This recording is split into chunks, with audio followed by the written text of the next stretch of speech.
A very good morning, class. We are in the chapter number 14, revision part, natural disaster. We have already discussed about what is a natural disaster and what are the different types of disaster. We began with the earthquake, the consequences of earthquake, how can it be measured, what are the different instruments, and we have moved to the second type of disaster, that is a volcanoes. We have seen the meaning of volcanoes, what does a volcano means, what are the different types of volcanoes, how are they different from each other. I'll just put a small recap on the types of volcanoes and then we begin the today's topic. There are three different types of volcanoes: active volcanoes, dormant volcanoes, and the extinct volcanoes. Active volcanoes are those volcanoes which are very active and keep on erupting every now and then. Whereas dormant volcanoes are those volcanoes which were active ones but they are now in a rest position. They are now in a sleeping mode and they can be active in any time in the future. They are temporarily in a rest mode but they can be active in the future times. And the last one is extinct volcano. Extinct volcanoes are those volcanoes which were there once but now no more it is available. The existence of the extinct volcanoes is almost over. They are not at all available, they cannot erupt anytime. So these were different types of volcanoes. Today we will talk about the potential threats of volcanic eruptions. What are the dangers or what are the risks of volcanoes or volcanic eruptions? See, every coin has two sides. The positive and the negative side. We'll see the threats as well as we'll discuss about the positives of the volcanic eruptions.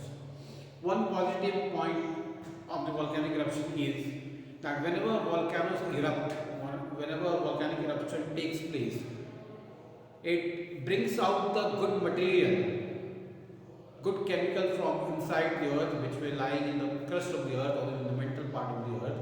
They have come out.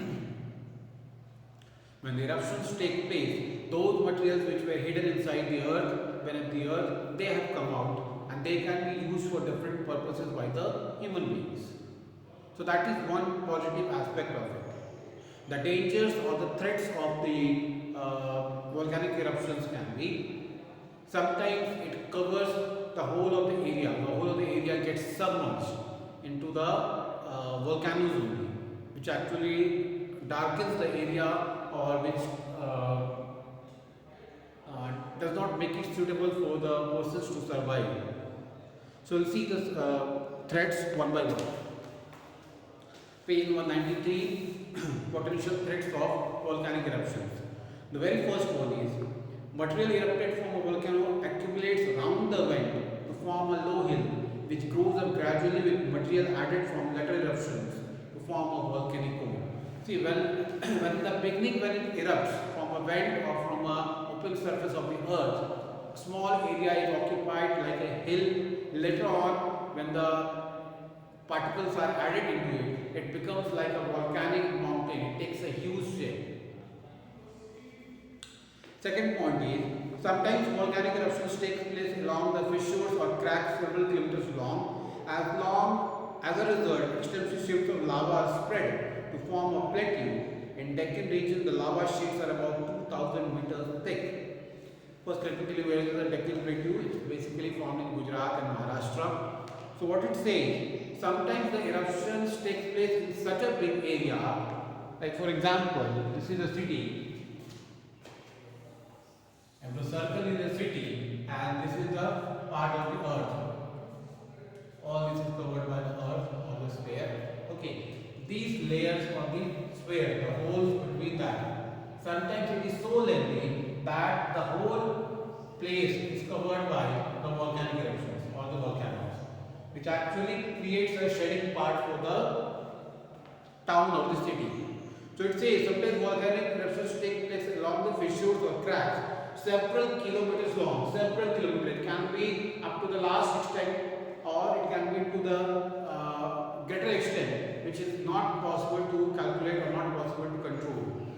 as a result of extensive sheet of lava is spread to form plateau. The material which comes out in the form of hot lava and they take the shape of a plateau. Examples are there in the Gujarat and Maharashtra and the Deccan Plateau. We can see such kind of volcanic eruptions. The third is sometimes the whole cities or towns are covered by thick lava sheets and are obliterated. I told you from a smaller point to a bigger point it gets converted. It covers the whole of the area. Where the area is covered, then the city is covered, and then the whole of the state gets covered. So it becomes bigger. It turns out to be a difficulty for the general people. And the last point is, in case of explosive eruption, sometimes the whole islands are submerged or new islands rise in adjacent oceans. Submergence takes place. Submergence means that you are being under the beneath of something. Like when you stand under the umbrella, that means the umbrella has submerged you. The submergence means the whole of the area is covered by the volcanic mountains only, or due to the volcanic eruptions, due to the excessive volcanoes which comes out in the form of lava, it covers the whole of the area and the whole of the area is submerged into a lava pool. Means a sheet of plate can be seen in the form of volcanic eruptions, which is again not good for the survival of the human beings. So this is a general threat. The only positive point, the only positive aspect of this volcanic eruption is some good materials are even found, which were lying beneath the earth for billions of years ago. They come out and they can be of great use to the human beings. So class, can we learn the threats of volcanic eruptions? It's very important from the examination point of view even, and you must know what are the threats or what are the dangers of volcanic eruptions. Thank you.